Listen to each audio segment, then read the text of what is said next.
बहुत ही अच्छा कर रहे होंगे अपने जीवन में। दोस्तों, मेरा नाम अभिषेक ओझा है और आप देखना शुरू कर चुके हैं हमारा लैबनेट यूट्यूब चैनल। इस चैनल पे हम बहुत सारे मेडिकल एवं स्वास्थ्य के विषयों पे चर्चा करते रहते हैं। आए दिनों हम बहुत सारे वीडियोज लेके आएंगे क्वालिटी के ऊपर, गुणवत्ता के ऊपर, लैब की क्वालिटी और एफिशिएंसी को बढ़ाने के ऊपर, even the quality of ISO 15189 को भी हम लोग कवर करने वाले हैं आगे। तो बने रहिए आप हमारे यूट्यूब चैनल पर। हम आपको बहुत सारे वीडियोज और बहुत सारे क्वालिटीज़ के बारे में सिखाएंगे। तो आज का जो विषय है दोस्तों वो है EQC एंड IQC के बारे में हम जानेंगे कि EQC क्या होता है और IQC क्या होता है। सबसे पहले जानते हैं EQC का मतलब।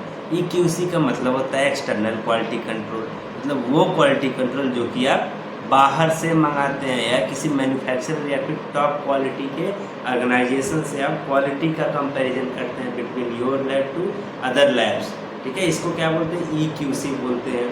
ठीक है, और सेकेंड जो पार्ट है उसको होता है IQC दैट में internal quality control. Internal quality control आप मैन्युफैक्चरर से एक स्पेसिमेन लेते हैं जिसका आपको वैल्यू शीट मिलता है, जिसका आपको रिजल्ट ज्ञात होता है। उसके हिसाब से आप स्टैंडर्ड डेविएशन लगाते हैं। स्टैंडर्ड डेविएशंस होते हैं 1SD, 2SD, 3SD और मीन वैल्यूज होते हैं। तो उसके आधार पे आप अपने क्वालिटी को मेजर करते हैं। लो, नॉर्मल और हाई, तीन तरह के IQC आप रन करेंगे अपने लैब्स में। लेकिन IQC के साथ साथ EQC भी करना आवश्यक होता है। दोनों में डिफरेंस क्या है? तो देखिए, IQC जो हम लोग करते हैं अपने संतुष्टि के लिए करते हैं, इस जानने के लिए कि ये जानने के लिए कि मेरे लैब के एफिशिएंसी यानी मेरे रिपोर्ट का एफिशिएंसी कितना है, मतलब कितना अच्छा मेरा रिपोर्ट है, बढ़िया रिपोर्ट है या नहीं है। ठीक है, इसके साथ ही आप एक और चीज़ इंश्योर करते हैं व्हेनेवर आप IQC और EQC दोनों प्रोग्राम में पार्टिसिपेट कर रहे हैं, दैट मीन्स आप एक क्वालिटी प्रूवन लैब हैं और आप NABL से एक्रेडिटेड हैं, उस होने पे सुहागा हो जाता है कि आप फुल्ली क्वालिटी एक्रेडिटेड लैब है जो कि अपने हर एक प्रकार के प्रोसीजर में अपने सारे जांचों की पैरामीटर्स का अच्छे से देखभाल करता है, जांच करता है, हर पैरामीटर पर निगरानी बना के रखता है और एक एक चीज़ों पे क्वालिटी प्रोवाइड करता है, कैसे डाइट मेंटेन करता है। बहुत सारी चीज़ें होती हैं जो कि एक अलग विषय है। आज का जो हम विषय करेंगे IQC और EQC। देखिए, IQC क्या होता है? IQC को बोलते हैं इंटरनल क्वालिटी कंट्रोल, EQC को external quality control. Internal quality control आप सेल्फ सेटिस्फैक्शन के लिए लगाते हैं, जो लेबोरेटरी क्वालिटी मैनेजमेंट के द्वारा आपको प्रोवाइड कराया जाएगा, टेक्नीशियंस को प्रोवाइड कराया जाता है और वो बहुत सारे मैन्युफैक्चरर्स जो है आपको देते हैं, कंपनीज देती हैं, रिएजेंट मेकिंग कंपनीज होती हैं, वो आपको IQC के मटेरियल्स प्रोवाइड करते हैं जिसको आप आगे रिसस्पेंड करके यूज़ करते हैं, जिससे टेम्परेरी जो है कि स्टोर करते हैं एनीकॉट में और लेटर ऑन उसे बहुत सारे टेस्ट लगाते हैं। अगर जो उस पर QCs की एक वैल्यू, एक डेटा शीट आपको प्राप्त होगी, उसके आधार पर वो वैल्यू उसके अंदर आ रहा है, दैट मीन आपका QC पास है, नहीं आ रहा है तो फेल है, तो आप फर्दर कापा का एक्शन लेंगे। और उसी के साथ EQC क्या होता है? EQC जो एक चीज़ होती है, हमको मटेरियल प्रोवाइड होता है बाहर से। ठीक है, बाहर से किसी एक रिनोन्ड इंस्टीट्यूट या ऑर्गेनाइजेशन से या फिर बहुत बड़े मैन्युफैक्चरर से, साइंटिफिक कंपनी से आपको एक मटेरियल या फिर स्पेसिमेन प्रोवाइड होगा जो अम्बर कलर बॉटल्स में यूजुअली आता है। और EQC का एक चीज़ ये है कि आपको उसकी वैल्यू ज्ञात नहीं होती है, आपके पास कोई भी डेटा सेट उपलब्ध नहीं होता है जिसमें ये पता चल सके कि EQC की वैल्यू कितनी से कितनी होनी चाहिए। जब तक आप उसे उस कंपनी के पोर्टफोलियो पे, उसके कंपनी के जो है कि वेबसाइट पे जाके उसे फिल करेंगे, लेटर ऑन बहुत सारे लैब्स जो पार्टिसिपेट कर रहे होंगे वो भी अपना अपना वैल्यू फिल करते हैं और उसको मिला के एक mean 1SD, 2SD, 3SD value मिलती है जिसको Z स्कोर दिया जाता है। Z स्कोर के आधार पे ये दर्शाया जाता है कि आपका वैल्यू सही है कि नहीं। मतलब EQC का मतलब होता है कि एक्सटर्नल क्वालिटी कंट्रोल जो हमारे पास मैन्युफैक्चरर, मतलब बड़े ऑर्गेनाइजेशन या फिर एक बड़े साइंटिफिक कंपनी द्वारा प्रोवाइड कराई जाती है, जिससे हम लोग अपने पैरामीटर्स पे रन करते हैं, अपने मशीन पे रन करते हैं और उसके कंपनी के पोर्टफोलियो पे जाके, वेबसाइट पे जाके अपने यूज़र ID से सारे वैल्यूज़ को फिलअप करते हैं और कुछ महीने बाद, 1 महीने बाद से जितने पार्टिसिपेंट्स उस पर अपनी वैल्यू फिल किए होंगे उनको मिलाकर एक वैल्यू तैयार की जाती है, उसका एक एवरेज निकाला जाता है, उसके आधार पे जेड स्कोर मिलता है। उस जेड स्कोर के आधार पे आप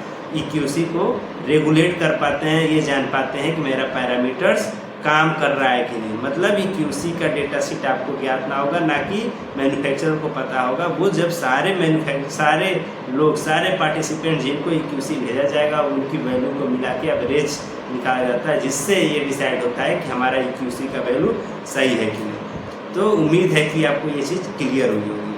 अब बात करते हैं इरर्स के बारे में। तो देखो, इरर्स एक चीज़ होती है हमारे लैब में। इरर्स को जानने के पहले आपको लैब का वर्क फ्लो जानना होगा, ठीक है। तो लैब का वर्क फ्लो क्या होता है कि सबसे पहले क्या होता है, पेशेंट की बिलिंग होती है ना, टेस्ट रिक्वेस्ट या फिर टेस्ट ऑर्डर भी उसे बोलते हैं, जिसमें आप पेशेंट का नाम, पता और उसका UHID नंबर, एक unique HID number, UHID number generate करते हो, लैब नंबर जनरेट करते हो और पेशेंट के मोबाइल नंबर्स को रखते हो, उसके रिलेटिव नाम को लिखते हो और टेस्ट को ऑर्डर करते हो, कौन कौन सा टेस्ट जो है कराना है ना, डॉक्टर के प्रिस्क्रिप्शन के आधार पे या पेशेंट के सेल्फ सेटिस्फेक्शन के आधार पर, ठीक है। पेशेंट सेल्फ अगर जो ये चीज़ बोल रहा है कि मुझे ये टेस्ट कराने हैं, तो देन सेल्फ विश के आधार पे भी आप टेस्ट ऑर्डर करोगे। उसको बोलते हैं बिलिंग या फिर रजिस्टरिंग ऑफ पेशेंट, है ना, रजिस्टर होता है पेशेंट वहाँ से। देन क्या होती है, उसकी सैम्पलिंग होती है। सैम्पलिंग में अगेन जो है लैब में पेशेंट जब आता है तो क्या होता है, उसका सैंपल को निकाला जाता है और बहुत सारे ट्यूब्स होते हैं, ऑर्डर ऑफ ड्रॉ के अकॉर्डिंग सारे ट्यूब्स में टेस्ट के अकॉर्डिंग ब्लड को निकाला जाता है और पेशेंट का वहाँ पे भी अगेन नाम वगैरह पता किया जाता है, आइडेंटिफाई किया जाता है और एक बारकोड जनरेट होता है, जिसे हम लोग टेस्ट ट्यूब वगैरह पे पेस्ट करते हैं और पेशेंट को पहचानने का, आइडेंटिफिकेशन का एक अच्छा माध्यम होता है। उसके बाद से क्या होता है, जैसे ही वो सैंपल निकल गया, पेशेंट चला गया, आप क्या करोगे, आप उस सैंपल को मल्टीपल डिपार्टमेंट्स में, जैसे CBC का टेस्ट है तो हेमेटोलॉजी में ले जाओगे, ब्लड कल्चर है तो माइक्रो में ले जाओगे, TSH FSH है तो इम्यूनोलॉजी में ले जाओगे और बायोकेमिस्ट्री एलेप्टिक कैप्टी है तो किस में ले जाओगे, आप बायोकेमिस्ट्री में ले जाओगे। यूरिन एनालिसिस है तो यूरिन या स्टूल का टेस्ट है तो आप यूरिन वाले डिपार्टमेंट में ले जाओगे, ठीक है। क्लियर है ना। तो ये चीज़ क्लियर हो गई कि ये आपका वर्क फ्लो होता है। उसके बाद क्या होता है, टेस्ट रन होता है ना, डिपार्टमेंट में पहुंचाने के बाद मशीन में टेस्ट को रन किया जाता है ना। टेस्ट का प्रोसीजर जो होता है उसके आधार पे टेस्ट को रन किया जाता है, वैल्यू जाती है, उस वैल्यूज़ को हम लोग क्या करते हैं, अपने अगेन जो है पेशेंट का रिपोर्टिंग करते हैं, अपने सिस्टम में फिल करते हैं और उसे देन डॉक्टर से अप्रूवल लेने के उपरांत हम लोग पेशेंट को आउट करते हैं। तो ये था वर्क फ्लो, ठीक है। वर्क फ्लो ये मेनली था लैब पूरा जो है कि लैब इसी आधार पे चलता रहता है 24/7, इसी तरह से चलेगा जब आप लैब चलाएंगे, है ना। यानी मेजर चीज़ क्या आप सीखे यहाँ पे कि एक तो पेशेंट का रजिस्ट्रेशन होता है, सेकेंडली पेशेंट का सैम्पलिंग होता है, थर्ड पेशेंट का सैंपल ट्रांसपोर्ट होता है, फोर्थ वन जो है कि departure to the various department में डिपार्चर किया जाता है, मतलब पहुँचाया जाता है। उसके बाद इन्वेस्टिगेशंस होते हैं, मतलब प्रोसीजर होता है, देन रिपोर्ट फिलिंग होती है और रिपोर्ट आउट होता है पेशेंट। इतना वर्क फ्लो है। तो पेशेंट के ट्रांसपोर्टेशन डिपार्चर मतलब सैंपल के डिपार्चर तक से लेके और पेशेंट के रजिस्ट्रेशन से डिपार्चर तक, सैंपल के departure to the various department के बीच में जितना कार्य होता है उसको बोलते हैं प्री एनालिटिकल एरर, ठीक है। कि अगर जो हम लोग पेशेंट के रजिस्ट्रेशन से लेके और वेरियस डिपार्टमेंट में जब सैंपल डिपार्ट हो रहा है, मतलब जा रहा है, वहाँ तक पहुँचाया जाता है, ट्रांसपोर्टेशन होता है, उस पूरे प्रोसेस को बोलते हैं प्री एनालिटिकल एरर। अगर जो इनके बीच में कोई गलतियाँ होती हैं, ठीक है, यानी रजिस्ट्रेशन में गलती हो गया, पेशेंट के सैम्पलिंग में दिक्कत हो गया, ट्रांसपोर्टेशन गलती तरह से हो रहा है, तो इसे बोलेंगे प्री एनालिटिकल एरर। और एनालिटिकल एरर क्या होता है, जो टेस्ट को रन किया जाता है मशीन्स के अंदर, उसको बोलते हैं एनालिटिकल एरर। और थर्ड वन जो होता है वो क्या होता है, पोस्ट एनालिटिकल एरर, मतलब report entry, report approval and report out, इस पूरे प्रोसीजर को बोलते हैं हम लोग पोस्ट एनालिटिकल एरर, है ना। Pre analytical error, post analytical error और एनालिटिकल एरर। और इसमें देखेंगे कि एरर्स के परसेंटेज क्या होते हैं, सबसे ज़्यादा एरर कहाँ होता है, तो प्री एनालिटिकल एरर में 70 to 80% एरर वहाँ पे होते हैं।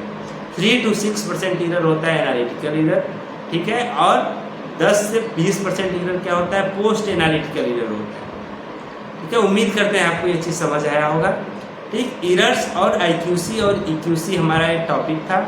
आई होप आप अच्छे से समझ पाए होंगे। नहीं समझे हो बिल्कुल कमेंट बॉक्स खुला है, आप मुझे बताइए, नेक्स्ट वीडियो में मैं और अच्छे से समझाने का प्रयास करूँगा।